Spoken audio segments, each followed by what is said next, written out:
Akaeze Precious the first son and the second born out of 5 children, and my hobbies are basically cooking, singing, playing football, chilling with friends. Yes, chilling with friends. Yeah, and maybe sleeping. Yes.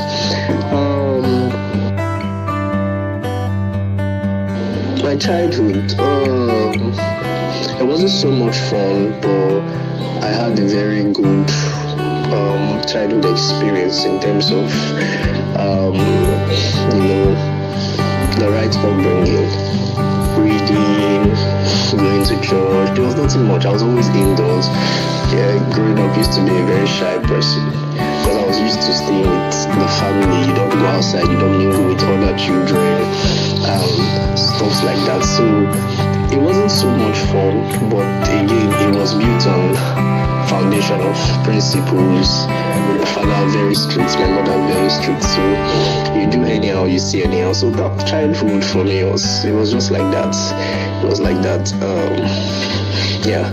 So yeah, that's just what it was like. It wasn't so much of fun. I had very few friends. You understand?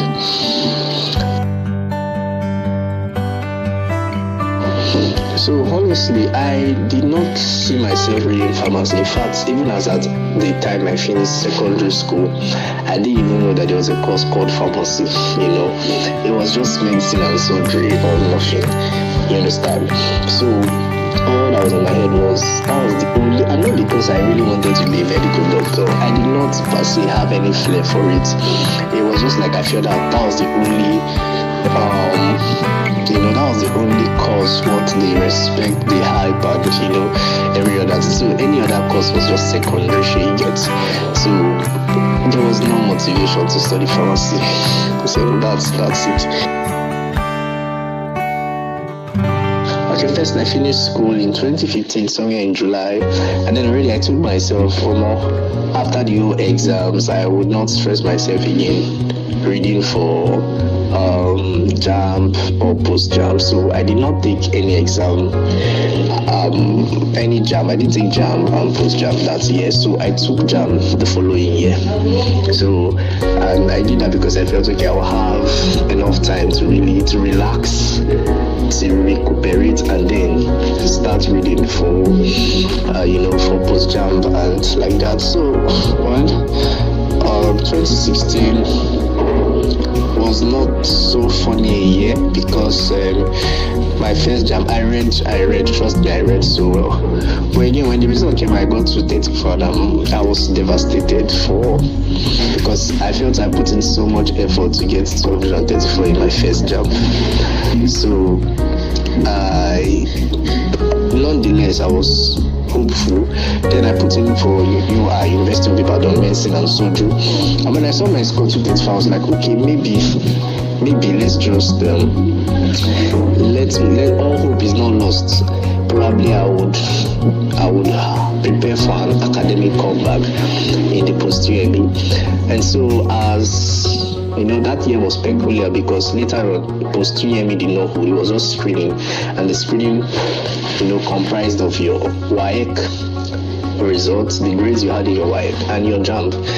And so when I realized that the odds were not in my favor, I hurriedly changed my course from medicine and surgery to industrial chemistry because I felt I loved chemistry. In fact, after SS3, I said if chemistry was one thing I knew so well, so that was what happened. But in the end, even having changed to industrial chemistry, I was, after the screening and everything, my mark was so low, and I didn't even get industrial chemistry. So I just had to, prepare for the following year. So in 2017, the following year, already I was like, okay, I didn't know what happened. I read so hard last year, I didn't get good score. Maybe this year. So in 2017, all I started doing was I don't go for tutorials, so I read alone. I read on my own rather. I read on my own. I don't go for tutorials. Yes. So I just told myself, okay, let's give it one last push. Then I started, although in 2016 already I remember reading modern biology from the very first page to the end. And so again, 2017, I'm like, do I really need to do all of that? When I put in so much effort, I did not get the results I wanted. So this time around, I was just like, okay, let me do my best. But it was like, let's say 2 months or a month to JAMB. I started trying to, ginger myself, do some reading. And funny enough, preparations for physics and English was so poor because I did not have time. I think I started reading physics 3 or 4 days to the exam, and for English, I didn't even bother to read the literature book we were given. I didn't even bother to read it. It was that morning I was just trying to, flip through the pages of those books, and I was sick. A day to my JAMB, a day to the JAMB, I felt sick, so I was having severe cough, temperature. So in fact, I didn't even know if I remember my mom asking if I could take that exam. I told her, don't worry, I will sit for it. So I sat for it. I didn't have any expectation that year. I put in for MLS, medical laboratory science. I was trying to play safe. I didn't want a reason not to put in for. I didn't want any reason for me not to gain admission. It will interest you to know that in the previous year, that is 2016, I didn't get admission into UI, so I had LASU's form was also out, so I bought LASU's screening form, applied, and I put in for biochemistry. I met their cutoff. I think I got a screening aggregate of 66, right, for biochemistry, and you should get biochemistry anyway. But again, after all said and done, fasted, prayed, went for I remember there was a retreat or a vigil I went for, just particularly for the sake of getting an admission into LASU to study biochemistry. In fact, after all said and done, after so much hopes, it didn't work out, so I was devastated. You understand? Devastated. God's angry with God. Was even thinking, what's the need of going to church anymore? I just felt like there was no need to go to church. I did this, I sowed seed, prayed, it didn't work out. So because of that phobia, now in 2017, I didn't just want to stress myself, keep putting MLS, and this is something, it's a medical related course, so why not? Let's give that a try.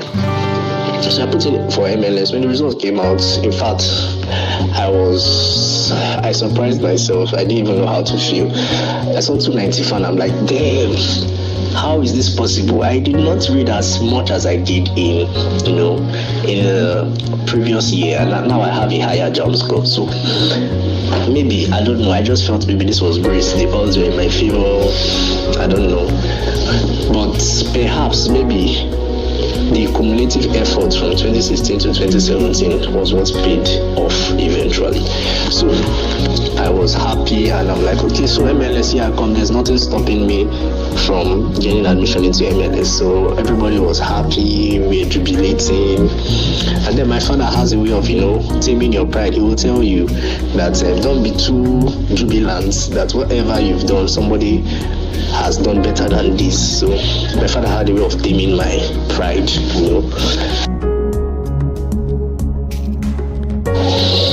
So I remember following my father to visit one of his friends one day, and they asked me, which course do I want to study? And I told them medical lab science. I said, fine, nice course, but why not? They asked me why I put in for medical lab science. I said I really did not have passion for anything. I was just trying to play safe. I was trying to play safe. Didn't want to stay another year and not get admitted. So they told me, okay, why not go for pharmacy if you don't want to do medicine? And I'm like, pharmacy, is that a thing? So I was like, okay. I just didn't talk too much. Then I went home, gave it a thorough thought, and I'm like, okay, pharmacy. Well, for what it was, okay, let me just put in for pharmacy. I never knew Uniben even offered the Doctor of Pharmacy program. I didn't even know what to expect. All I knew was, okay, pharmacy, you should know chemistry. That's all I knew. And then since I know chemistry, it's a win-win, right? And so I bought a change of course form and changed from MLS to pharmacy. Then hopes were high, post were be red like a madman. But eventually, when I sat down for a post exam, I knew that I did not do well. My exam was very tough. I don't know where those questions came from. I've never been so frustrated in my life. I think if you ask me the hardest exam I've written, it will still be that exam, because I have never been so lost all my life. Post UME, that's those set of questions they set for me. I don't know of other persons. I think they are the hardest I've ever seen anywhere. And when the result came out, I saw a post-jam score of 58. I didn't even, as much as I felt bad, because it was not like I did not prepare, but there was nothing I could do. I was expecting it because the exams were very tough. And I didn't even know what to feel. I didn't know what to say. I didn't even know if I would get pharmacy. But when the list came out, lo and behold, I got pharmacy. So that was how the journey started. And I was thankful. I was grateful to God, at least that I still made it.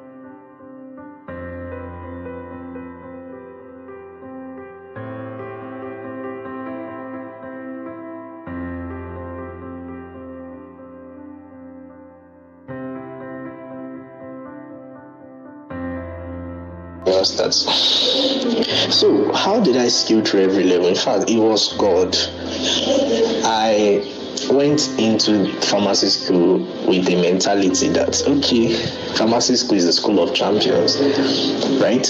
And so everybody has equal chance, to come in here and excel. You understand?